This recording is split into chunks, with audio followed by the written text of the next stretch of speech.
Hey folks, the last time I saw you guys was this morning, so the t-shirt's the same, the shirt's different.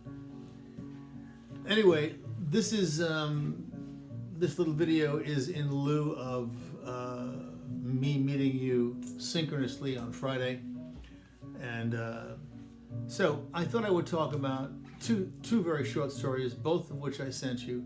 One of them is called The Hemingway Story by Sam Cardinella, and the other one is called Negative Emotions by Lydia Davis. You should have both of them in front of you when we do this. This really won't take long, but I really think it's important, and I guess you guys have to just trust me, right? I mean, you know, just trust me. I'm going to read them. I'm going to read them both. They're so short, I can't not read them. And I like reading anyway, so let me read Sam Cardinella first. If you haven't got them in front of you, pause the tape, go back and get them, read along with me. Hemingway. First of all, you all should know Hemingway writes very, very sparsely. He doesn't use lots of adverbs. He believes those were authorial intrusions. So anytime somebody adds an adverb, he thinks I'm intruding in on the action of the thing. So if somebody says, well, she walked into the room, well, that's fine.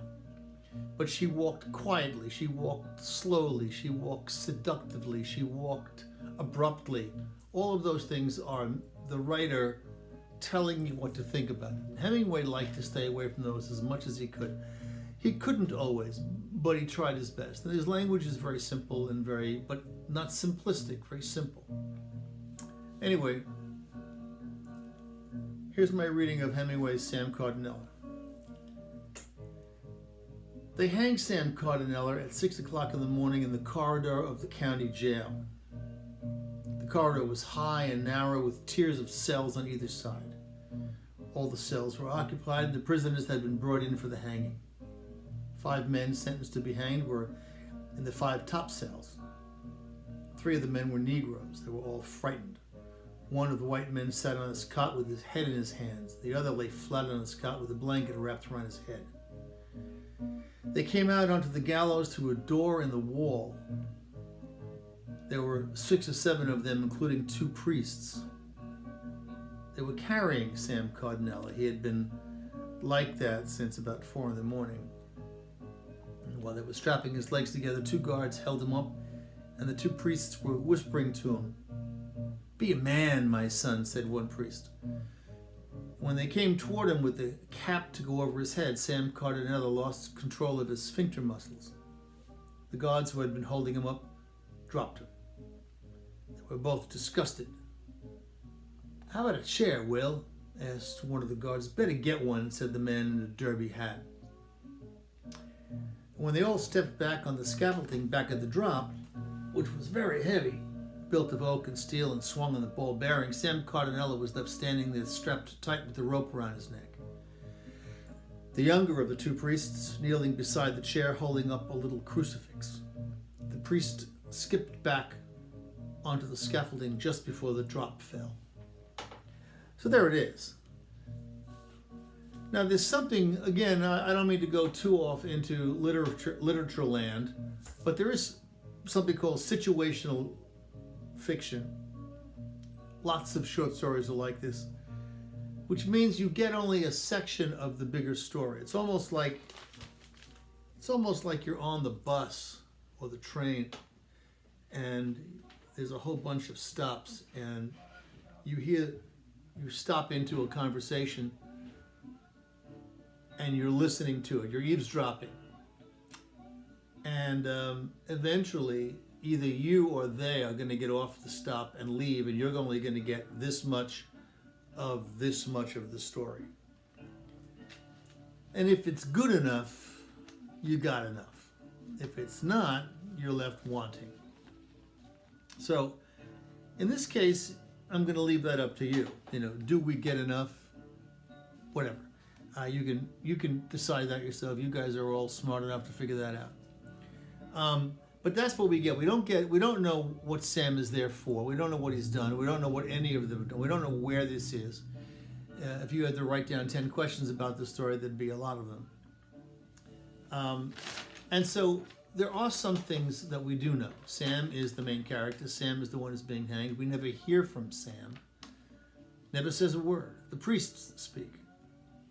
There's no attempt to tell you how to feel about this incident. Hemingway doesn't tell you that this is a horrible tragedy or this is terrible. He just reports what he sees. He's almost like a camera.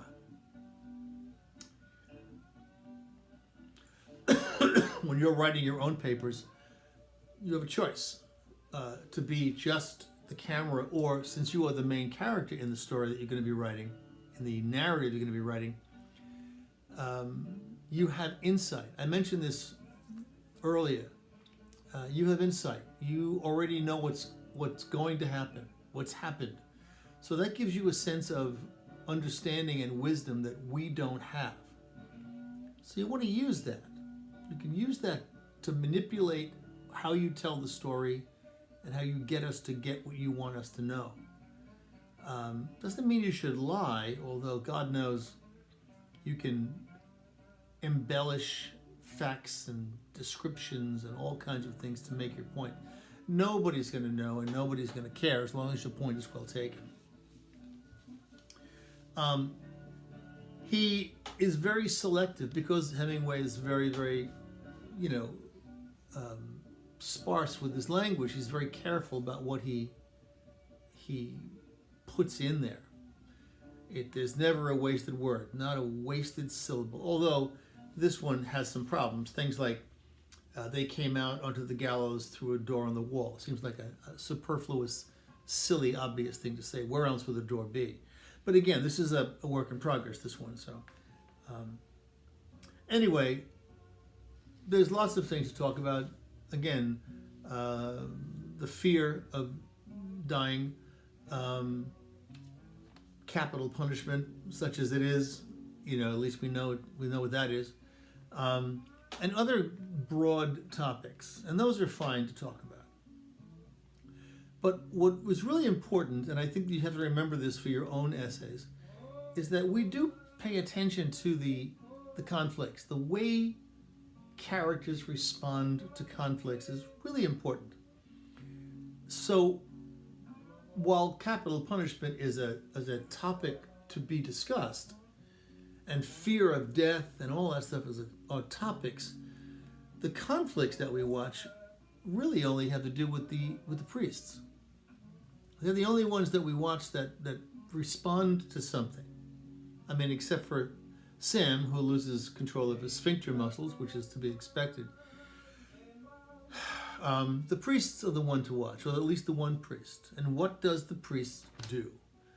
Well, the priests are there to, obviously, we all know this, priests, rabbis, and all the other religious representatives that we have in the world are all there to give us solace, to get us through things, to help us in our times of woe and tragedy and happiness. In this case, this man's going to die. So the priest is there to read them the last rites and be there because he's there. I'm the guy who's going to be with you. And the kicker is, and this is the part I think is important, the very last thing that happens is that as much as the priest is there with him, he skips away when the scaffolding opens up and Sam Cardinella dies alone. Certainly a comment on the human condition. If I didn't mention that already, there's a phrase you should know, look it up. And certainly, to put it in a sort of cliched way, the whole notion of we're born alone and we die alone. And this tiny vignette that Hemingway offers us sort of renders that idea that this is what it's all about. No matter what happens in between, you pop out into the world alone ultimately, and you die alone ultimately. And that's really, everything else is just extra. It's a lot to it's a lot to place on a tiny story like this, but there's really nowhere else to go with it, and in a good way. I mean, Hemingway is that good to bring up a slap against organized religion or religion of any kind and talk about the human condition all in one tiny page like this. Another story, let's go to the other one, called Negative Emotions. This one is, well, it's similar in the sense that ultimately the writer is commenting on this condition that we call life, that we live in. It's by Lydia Davis. By the way, there's something called flash fiction.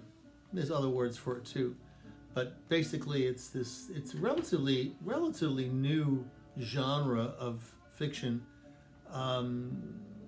that just means it's really, really, really short. Lydia Davis has, I wish I had it with me, it's in my other room. She's got a book of short stories that's about that thick. It's got 1,000 stories in it. Some of the stories are one sentence long.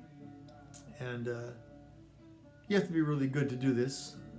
Not all of the stories work, of course, but the idea of encapsulating a really good idea. Hemingway's was flash fiction, I guess, in that sense. Doing it really in a very encapsulated way, like a haiku in poetry is supposed to be very, it's supposed to get it all within 17 or 21 syllables. This is supposed to make it happen in a page or so. So Lydia Davis is apparently the queen of this right now. There's nobody else doing it. There's a few people, but she's the main deal.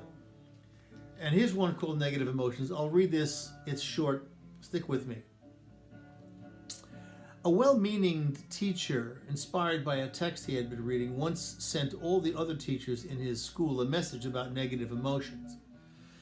The message consisted entirely of advice quoted from a Vietnamese Buddhist monk. Emotion, said the monk, is like a storm.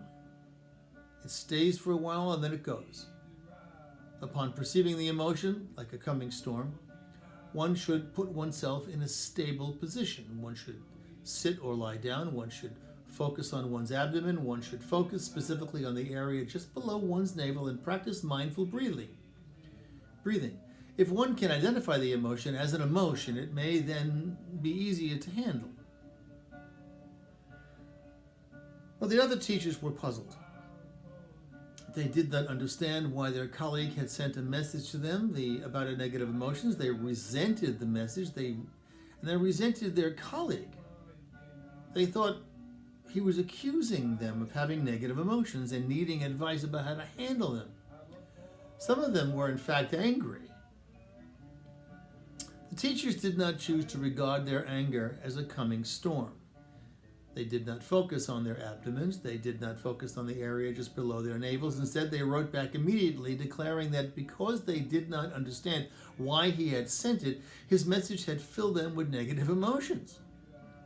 They told him that it would take a lot of practice for them to get over the negative emotions caused by his message, but they went on.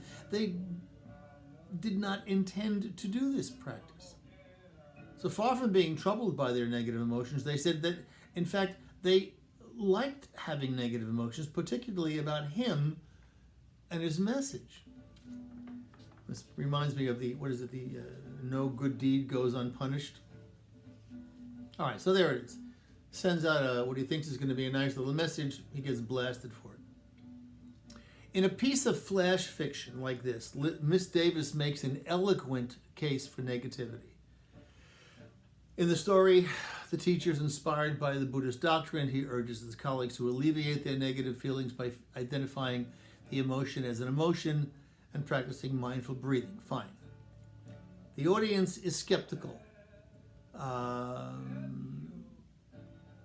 They liked having negative emotions. It's a defiant, powerful defense of negative emotion, anger, and distaste. At a time when new philosophers and trendy, TED Talk people proselytize from every corner of the internet insisting on emotional stability in even the most destabilizing circumstances. There's something to be said for a healthy dose of doom and gloom.